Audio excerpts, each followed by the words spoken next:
The story of neoliberalism is a story about the power of ideas. Our world, and we who live in it, are at every moment of our histories being guided and directed by ideas which we might or might not consciously recognize.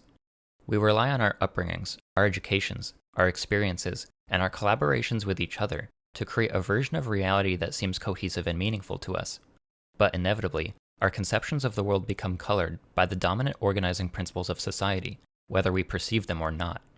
Thankfully, as time goes on, even our most closely held beliefs about what the world is and how the world should be change. At the conclusion of World War II, the ideas which dominated social, political, and economic life were those that pursued global peace, stability, and compromise between social classes within a capitalist society. These ideas were born out of titanic struggles against economic depressions and vicious fascist regimes, which proved incontrovertibly that the ideas which previously ruled the world had guided it frighteningly astray.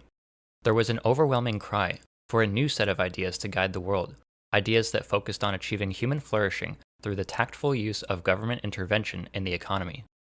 John Maynard Keynes was the primary author responsible for bringing these new ideas into the world. His general theory smashed the laissez-faire consensus of classical liberalism by demonstrating the power that active governments had in protecting people from the dangers of severe depressions, and even from global conflicts that were born from economic chaos. But beyond his theories themselves, Keynes lifted the already vital importance of sound economic policy to dizzying new heights. Regardless of what economic policies one believed were the correct ones, it was evident to all that economic ideas were now the realm in which true power over the course of history resided. Embedded liberalism was not the first global economic paradigm to assume this power over world events, but the shift to embedded liberalism marked one of the most deliberate and dramatic global transitions in human history. The unquestionable logic of self-regulating capitalist markets under classical liberalism had been subordinated to a compromise between the ambitions of capital and the security of laborers. People expected their governments to protect them from hunger, disease, impoverishment, and squalor, even if it meant intervening in the market's ability to generate profit. For much of the world, it was an enormous victory for humanistic ideals of liberty, justice, and equity that had been gaining ground since the Enlightenment. But for some others, it was an insufferable defeat that would not go unanswered. Embedded liberalism was in power, but it was not without resistance. Thinkers and economists loyal to classical liberalism and laissez-faire capitalism had been politically refuted. Their worldviews had been confounded by the Great Depression, and they now had to reconcile their lives' works with their stunning rebuke by Keynes. Meanwhile, the agents of business and capital, including the American opponents of the New Deal and British opponents of Clement Attlee's British reforms, were only begrudgingly accepting of the situation at best, or on the warpath against intervention at worst. These two factions saw only danger and incompetence in the ideas of those like Keynes, who would empower governments to stifle private individuals and companies from realizing their economic potential, and imbue them with totalitarian ambitions of planning all aspects of society. But rather than help refine embedded liberalism to achieve a better balance between regulation and competition, these two factions allied with one another to create an idea so powerful it would covertly undo their losses to embedded liberalism by supplanting it entirely. But before we excavate the prehistory of neoliberalism, it's important to recognize the crucial fact that neoliberalism was different at its origin than it is today. It morphed through intellectual and political phases over time, sometimes deliberately, and sometimes by unconsciously conforming to the available political landscape. There are, in fact, 4 distinct phases of neoliberalism, all of which will be covered by this series. The first phase of neoliberalism took place in Europe between 1918 and 1950. The conclusion of the First World War was the moment that classical liberals were forced to concede that there existed pernicious instability within laissez-faire market societies. The Great Depression of 1929 was the second blow to classical liberalism, and created a crisis of market legitimacy that necessitated liberalism's rehabilitation.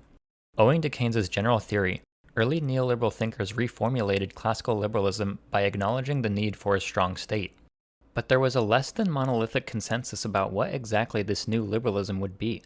Early divergences occurred within new liberal thought, and actually produced different strains of neoliberalism, such as the German ordoliberalism, which valued social welfare and anti-monopoly regulation highly, and the more libertarian variant of neoliberalism originating with the Austrian School of Economics, which stressed the preservation of a competitive order through the rule of law.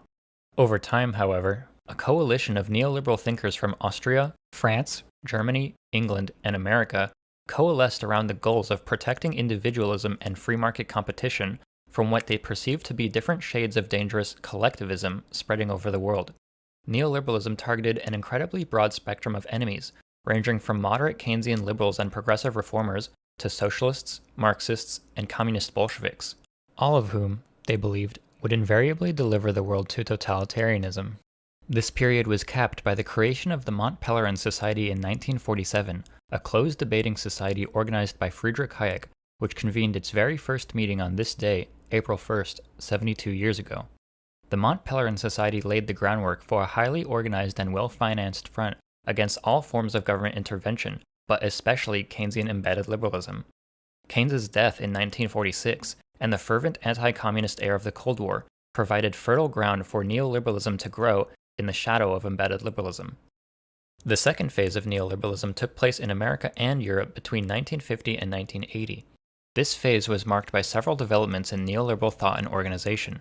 Close partnership between neoliberal academics and wealthy corporate backers enabled potent neoliberal ideas to emanate from prestigious university economics departments, especially in Chicago. These same corporate backers also weaponized a new political institution, dubbed the think tank, which pushed the research produced by these neoliberal economists and supplemented it with mountains of their own neoliberal policies and critiques from outside of academia that were intended for use by journalists and politicians. It was also during this era that neoliberalism shed all of the few social elements contained in its earlier forms, including anti-monopoly regulation and social safety nets, in favor of treating corporate monopolies as benign, seeking deregulation of all government functions and private industries, and relentlessly eroding the power of labor unions. This newer, more aggressive strain of neoliberalism was laser-focused on accumulating intellectual and scientific legitimacy, which provided cover for its frequent collaborations with right-wing dictators, especially in Latin America. This era included the creation of the Nobel Prize in Economic Sciences in 1968, a prize that was conceived for the express purpose of raising the profile of neoliberal economics. It also included the Pinochet coup in Chile in 1973, a CIA-backed coup aided by neoliberal Chilean economists trained by Mont Pelerin members. This era culminated in the global stagflation crisis of the 1970s, which provided the opening for neoliberalism to crack the Keynesian consensus and propel Margaret Thatcher and Ronald Reagan to victory. The third phase of neoliberalism constitutes the actual neoliberal revolution, which took place all over the world between 1980 and 2008. Thatcher and Reagan each aggressively initiated neoliberal policies in the US and the UK, and then globally through the conversions of the post-war institutions, the World Bank and the International Monetary Fund, into neoliberal organizations that spread neoliberalism through the structural adjustment policies imposed on financially struggling countries. It was during this era that the accomplishments of embedded liberalism began to be stripped away. The rates of unemployment, poverty, productivity, corporate profits, wealth inequality, incarceration, and military spending began to climb, while tax rates for the top income tax bracket were slashed, and wages for everyday people began to stagnate. The Bretton Woods international monetary system eventually collapsed, creating the possibility for rapid financial globalization across national borders to occur. It was also during this phase that neoliberalism not only spread over the world, but took on idiosyncratic attributes of its home countries. At first, American neoliberalism fused neoliberal antipathy towards regulation, welfare, unions, and taxes with the radical evangelical Christian cultural politics found in the conservative Republican Party, which campaigned against non-white immigration, abortion, gun laws, gay marriage, and the teaching of evolution in public schools. Tragically, the crushing defeats that liberal parties suffered in the US and the UK at the hands of Thatcher and Reagan influenced them to walk away from their accomplishments under embedded liberalism and adopt neoliberalism instead. Rather than recommit to the ideas that made liberal parties the architects of the great 20th century prosperity, new Democrats such as Bill Clinton began to triangulate between what they perceived to be the positions of their centrist Democratic base and a radically right-wing Republican base, with the intention being the recapture of a wide swath of the voting population for Democrats. But this only resulted in a distinct shift of the Overton window to the right.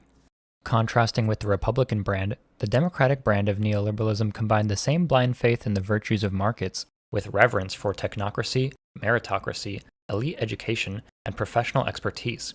This made them easy marks for an ideology obsessed with accumulating status and prestige, and induced them to abandon their historic working-class voter base in pursuit of a mythical professional class voter who was seeking a midpoint between Republican madness and muddled liberal corporatism. Democrats would provide the counterbalance on social issues like gay marriage and abortion, but would reliably fold when presented with opportunities to oppose deregulation, wealth concentration, and military adventurism. The same thing happened in the UK, where the new Labour Party under Tony Blair entrenched and extended the accomplishments of the Thatcherite Conservative Party. The cumulative result of this era was a sleepwalking descent into ubiquitous political and economic misdirection. The United States now had two major political parties that battled fiercely within the narrow space permitted by neoliberal market perspectives, whose traditional labels of liberal and conservative no longer had any meaning. The American public ironically became increasingly partisan in a time when both parties had seemingly developed two styles of the same political ideology, which isolated any who called for government intervention in the economy and especially the dismantling of dangerous concentrations of wealth and power. The fourth phase of neoliberalism extends from the 2008 global financial crisis until today. In 2008, the consequences of decades of neoliberal hegemony were made stark and apparent to the entire globe. Market forces had once again devastated the world economy through reckless corporate activity, just as in the Wall Street crash in the Great Depression. But this time, there was no transition to a new economic paradigm.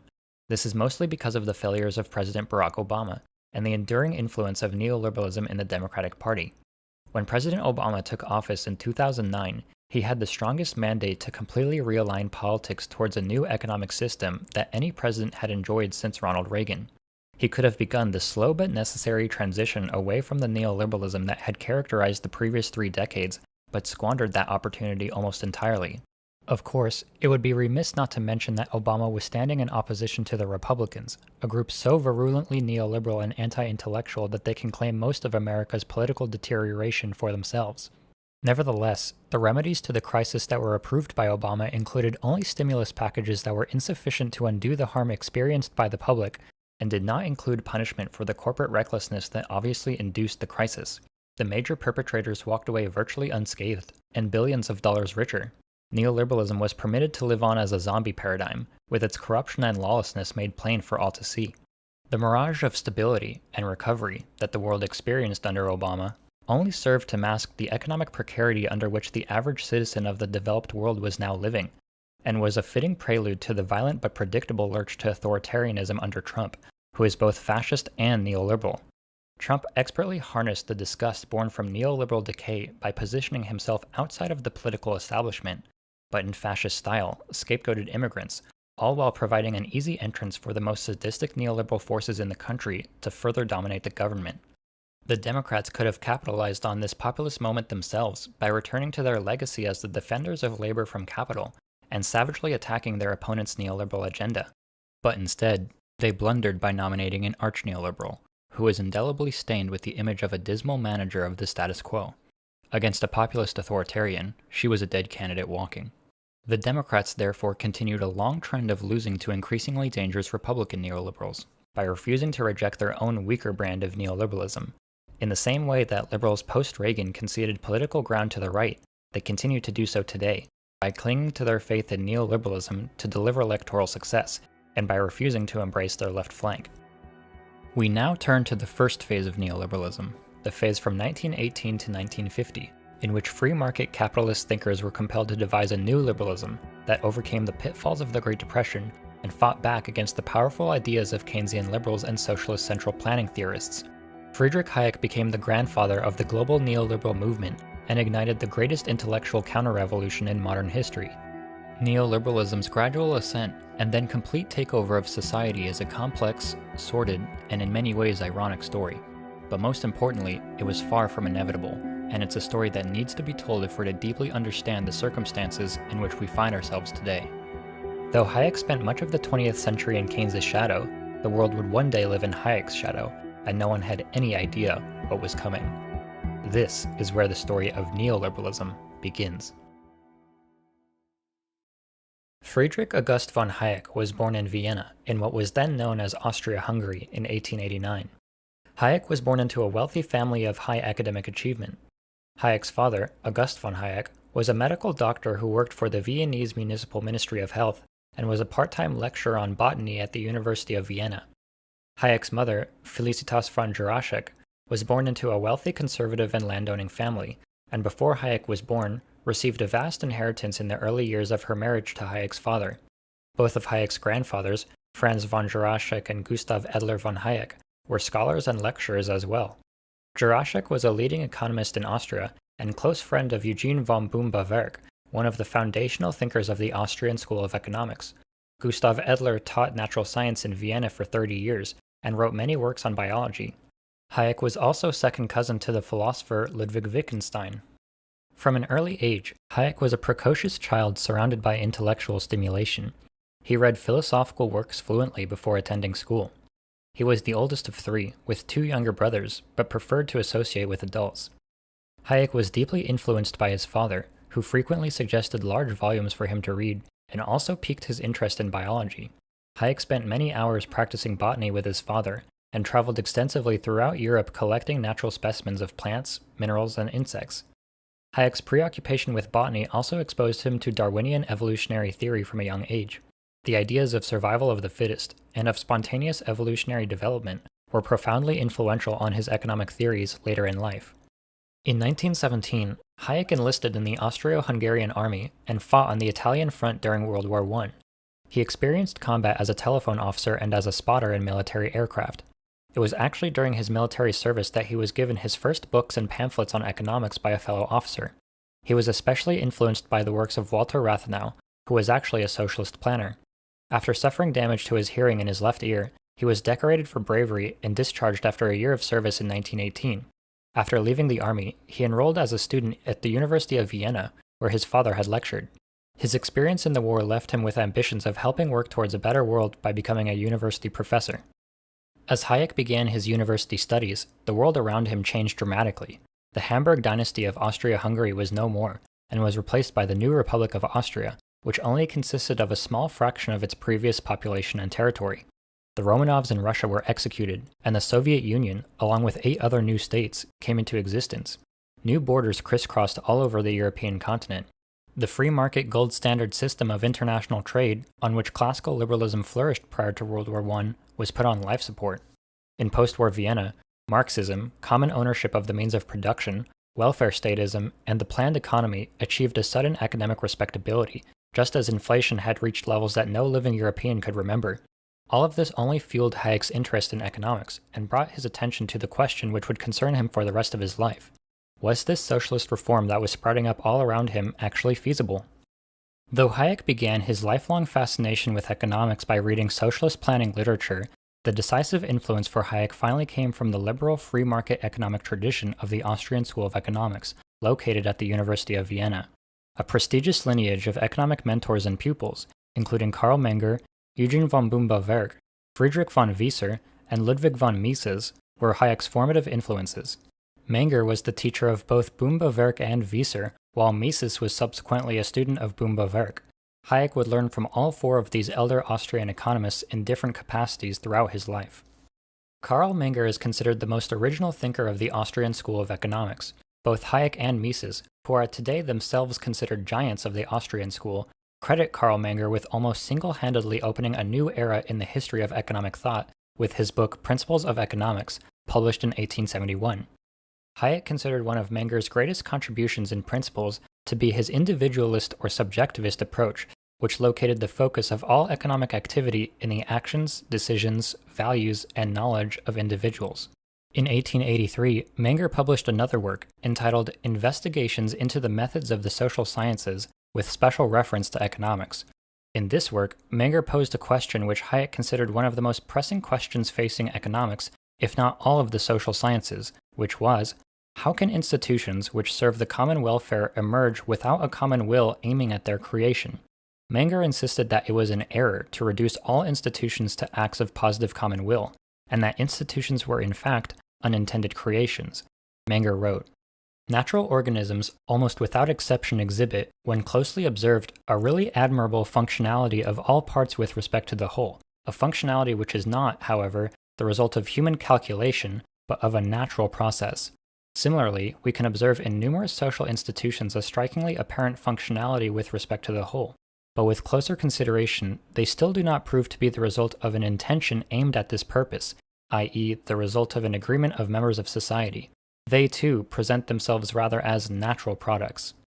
Hayek derived an important insight from Menger's work.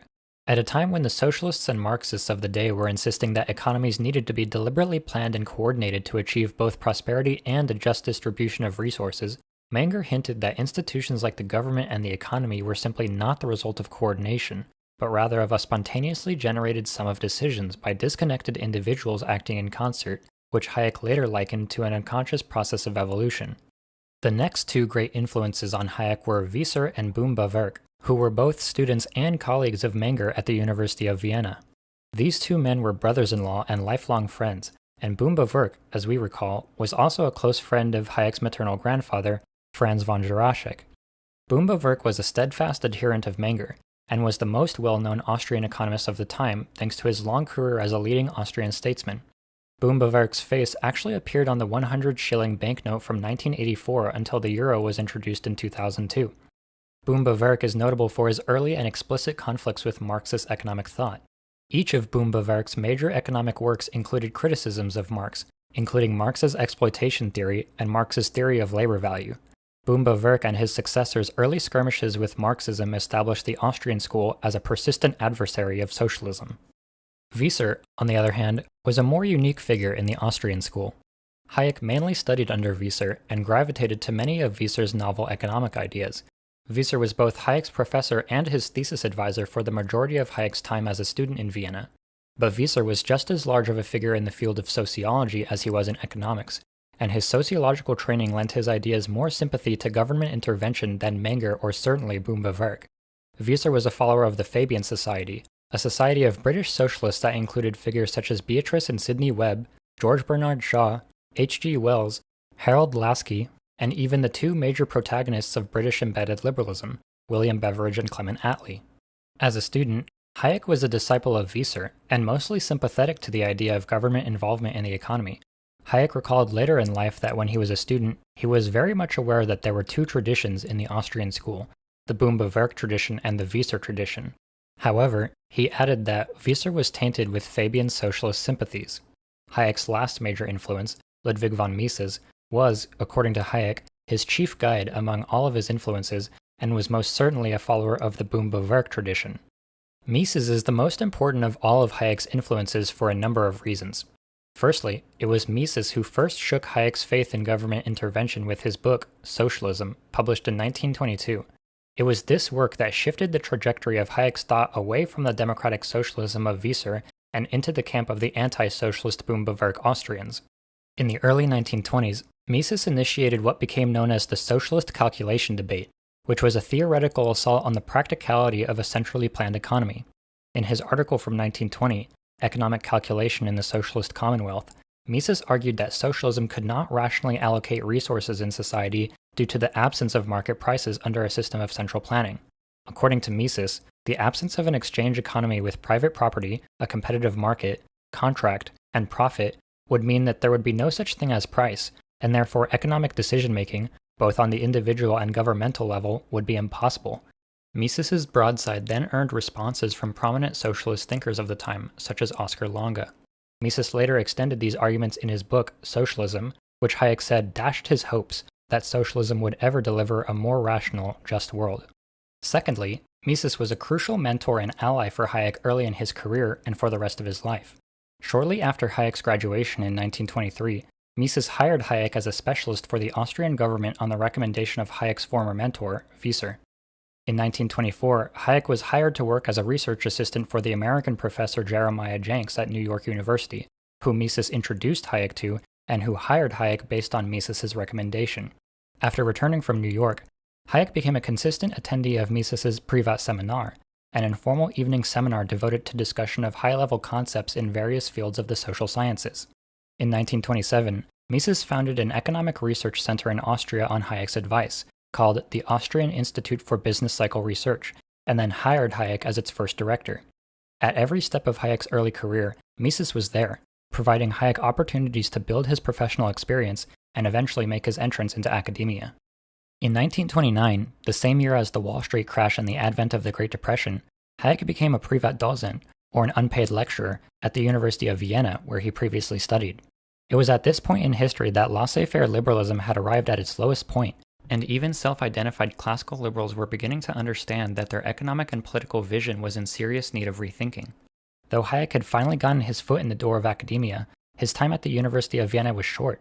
Political conditions across the European continent were beginning to darken as the Nazis began consolidating power in interwar Germany. Mises confided to Hayek and his other colleagues that he believed freedom in Austria would soon end. Thankfully for Hayek, his work would find the attention of sympathetic liberal economists at the London School of Economics, which would prove to be the stage for Hayek's true entrance into the world of academia. In 1931, the London School of Economics and Political Science, or LSE for short, was a leading institution of higher learning with a storied history known around the world. The school was founded in 1895 by Beatrice and Sidney Webb of the Fabian Society, the same socialist society that earned the respect of Hayek's early mentor, Friedrich Wieser. However, the school's Fabian roots didn't produce a singularly socialist or leftist institution. The LSE's influence across the range of economic thought was extensive. The LSE incubated the highly influential socialism of Harold Laski, the post-war embedded liberalism of Beveridge and Attlee, and a revival of classical liberalism under Edward Cannon and Lionel Robbins simultaneously. It was this last faction of classical liberal holdouts, headed by Cannon and later Robbins, that would bring Hayek to London and help him make a name for himself. Hayek had previously made contact with Edwin Cannon through his work for the Austrian Institute for Business Cycle Research. Hayek recalled that Mises considered Cannon a kindred spirit, and Hayek was effusive in his praise for Cannon, who he said safeguarded the main body of liberal thought through that eclipse in the intellectual history of liberalism which lasted throughout the 15 or 20 years following the First World War. Cannon was a classical liberal in the tradition of Adam Smith, who placed emphasis on the slow transformation of communities. Cannon wrote, "All important change is gradual, and social institutions are not created by the sudden efforts of inspired geniuses, but grow of themselves, usually slower than oak trees." It comes as no surprise that Cannon kept a portrait of Karl Menger hanging from the wall of his office at the LSE. Much like Hayek, Cannon was originally an ally of interventionists, but in the early 20th century, he moved sharply to the side of classical liberalism. Cannon was the main combatant in the long-standing rivalry between the economists of the LSE and those of Cambridge under the auspices of Alfred Marshall, the mentor of John Maynard Keynes. Marshall had been the most influential economist in Britain for many years. Marshall's major work, ironically also titled Principles of Economics, but published 19 years after Menger's book of the same name, was the dominant economic textbook in England for decades. Marshall was one of the first economists to start taking economics to a more mathematically rigorous level, and also began to move economics away from its classical focus on the market economy and instead popularized it as a study of human behavior.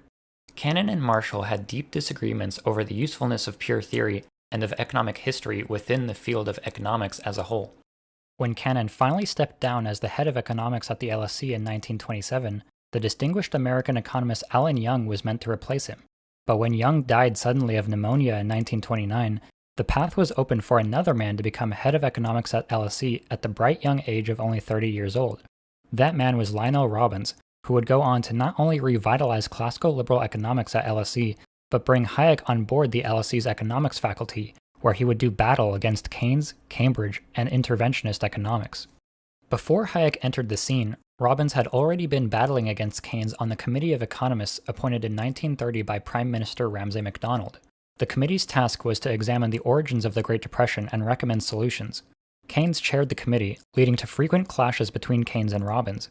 In the end, Robbins refused to sign the final report, despite the fact that Keynes had originally recommended him for appointment to the committee in the first place. Robbins first heard of Hayek from an article Hayek had written entitled "The Paradox of Saving," in which Hayek attacked the Keynesian notion that the British economy was suffering from excessive saving and not enough consumption. At a time when Keynesianism was rapidly gaining credibility, Robbins considered Hayek's article to be the thing that we need at the moment to fight Keynes. In January and February of 1931, Robbins invited Hayek to give 4 lectures at the LSE concerning the topics of his new book, Prices and Production. In contrast to an earlier lecture Hayek gave at Cambridge, which left the audience completely bewildered, the lectures at the LSE were extremely well received, and Hayek was quickly invited to become a professor at the LSE and to be featured in the LSE's scholarly journal, Economica. In May 1931, an English translation of The Paradox of Saving was published as the lead feature in Economica. The next issue, published in August, was a harshly critical review written by Hayek of Keynes's book, A Treatise on Money, and included an invitation for Keynes to respond in its closing paragraphs.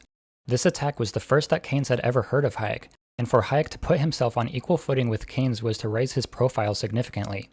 In the November edition, a devastating reply from Keynes and a second rebuttal from Hayek was published. In his response, Keynes called Hayek's Prices and Production one of the most frightful muddles I have ever read, with scarcely a sound proposition in it, and an extraordinary example of how, starting with a mistake, a remorseless logician can end up in bedlam. Hayek was just as unsparing in his follow-up reply, writing, "Unfortunately, Mr. Keynes's answers does not seem to me to clear up many of the difficulties I have pointed out. He replies chiefly by a sweeping accusation of confusion. I cannot believe Mr. Keynes' wish to give the impression that he is trying to distract the attention of the reader from the objections which have been raised by abusing his opponent." The next year, in February 1932, the second part of Hayek's review of A Treatise on Money was published. For almost an entire year, Hayek dominated the pages of Economica by sparring directly with the most popular economists of the day. The feud was made public in October 1932, when Keynes and several other Cambridge economists sent a letter to the London Times suggesting public investment to fight the Depression.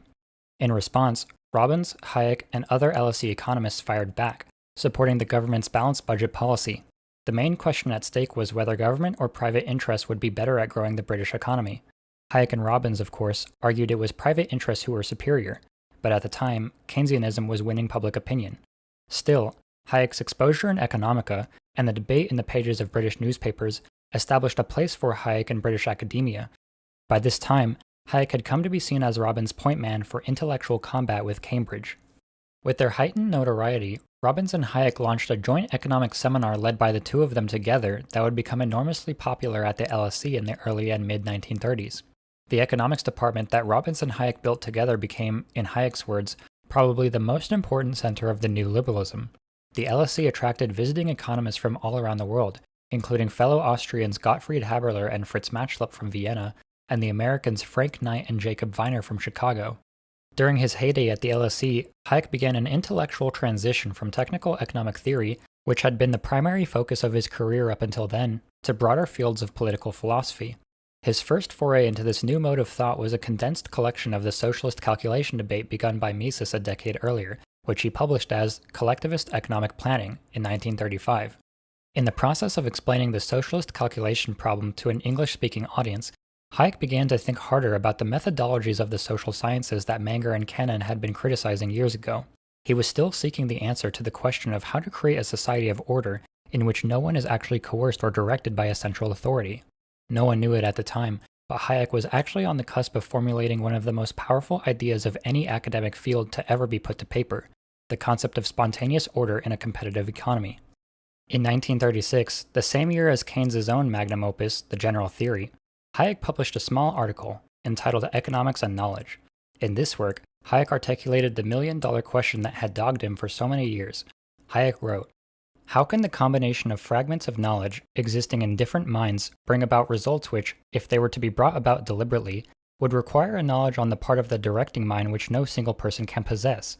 To show that in this sense the spontaneous actions of individuals will, under conditions which we can define, bring about a distribution of resources which can be understood as if it were made according to a single plan, although nobody has planned it, seems to me indeed an answer to the problem which has sometimes been metaphorically described as that of the social mind." Though Hayek wouldn't pose the direct answer to this question until 1945 in another groundbreaking article, The Use of Knowledge in Society, he was beginning to perceive the whole of economics through a brand new light. Hayek realized that the price mechanism in a competitive market society was an incredibly powerful tool for spreading accurate information.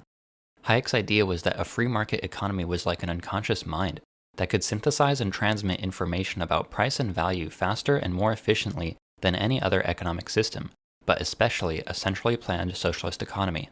As long as there was a strong state to enforce laws in which rational, utility-maximizing individuals enjoyed the freedom to contribute their dispersed fragments of information to the market through buying and selling, liberty and prosperity would be maximized.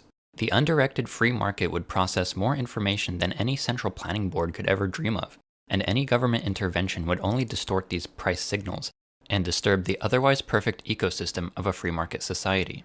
Hayek had begun to explain how free market economies were not just places where commerce took place, they were the mechanisms that allowed the institutions of society to organize themselves without the coercion of a central authority.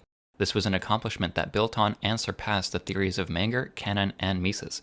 and Hayek posed his idea as the solution to the limits of human knowledge in a complex economy, and why economies that permitted government intervention literally could not deliver the goods. But the prominence that the LSE enjoyed earlier in the 1930s didn't last forever. By the end of the decade, almost all of those who had been in Hayek's camp had shifted to Keynes. The role of active governments in the management of recessions and depressions became accepted as a common fact. The New Deal policies in the United States were well underway. Keynesianism was about to reach the height of its influence over liberal democracy, while Hayek's audience had dispersed. The world was passing over Hayek and his grand idea, an idea that would one day return to rule the world. Classical liberalism, laissez-faire capitalism, and the global gold standard trading system were now in political freefall. The ideas of government intervention in the economy, whether Keynesian or Marxist, were spreading and finding support all over the world. For those opposed to such policies, these were lonely times indeed, and the thinkers and business leaders who remained loyal to free market capitalism were forced to reach out to one another with a sense of urgency. They had to come together and do something to rehabilitate liberalism and combat the appeal of interventionism. In 1938, one of the first major attempts of a rehabilitation of this kind was attempted in Paris at a gathering called the Colloque Walter Lippmann. The event was a discussion of the book The Good Society by the American journalist Walter Lippmann, and was organized by the French philosopher Louis Rougier. The participants of this conference included Hayek and Mises, along with a host of other German and French liberals. Most notably, they included Alexander Rostow and Wilhelm Röpke, two German economists associated with the University of Freiburg, and who were foundational thinkers of the school of ordoliberalism, a tangential offshoot of neoliberalism which would later birth the social market economy that rejuvenated West Germany after World War II. It was at this gathering of concerned liberal thinkers that the term neoliberalism was first coined by Rostow. However, far from being a monolithic consensus, there were plenty of divergences in thought about what this new liberalism ought to look like. Was freedom an end in itself, or merely a means? Is liberalism a rigorous application of economic laws, or merely an ideology? Does liberalism have to take into account the provision of social security or not? On these issues there was a clear divide. One side, headed by Rougier, Rostow, and Röpke, admitted the need to evolve past the shortcomings of laissez-faire liberalism which had led to the Great Depression. The other, advocated by Hayek and Mises, set out to define a liberalism that simply paired a free market liberal order with a strong state that reinforced competition. On this disagreement, Rostow went straight to the point. It is undeniable that here, in our circle, two different points of view are represented. Those who do not find anything essential to be criticized or to change with traditional liberalism, and we, the others, who are seeking the responsibility for the decline of liberalism in liberalism itself, and consequently are seeking the solution in a fundamental renewal of liberalism. Though Rostow was courteous in public, in private he told his colleague Röpke what he really thought of Hayek and Mises. They were relics, and it was liberals of their stripe who had caused the crises of liberal capitalism of the 20th century. Nevertheless, there was a unified agenda produced by the Colloque Walter Lippmann that gives us one of the earliest rudimentary definitions of neoliberalism in history. The use of the price mechanism as the best way to obtain the maximal satisfaction of human expectations, the responsibility of the state for instituting a juridical framework adjusted to the order defined by the market, the possibility for the state to follow goals other than short-term expedients and to further them by levying taxes, and the acceptance of state intervention if it does not favor any particular group and seeks to act upon the causes of the economic difficulties. That might sound like a slightly more reasonable version of neoliberalism than you may have expected, but this conception of neoliberalism was not to last. As it turns out, the year 1938 was a terrible year to attempt to cobble together an international movement across the European continent, because by the very next year, Nazi Germany would invade Poland and ignite the Second World War. After the start of the war, the participants of the Colloque Walter Lippmann were scattered across Europe, and the early neoliberal movement as a whole quickly went quiet. Individual activists such as Hayek and Mises were forced to keep up the fight in whatever capacity they could, even as they were forced out of their homes. Mises was forced to emigrate from his native Austria to New York.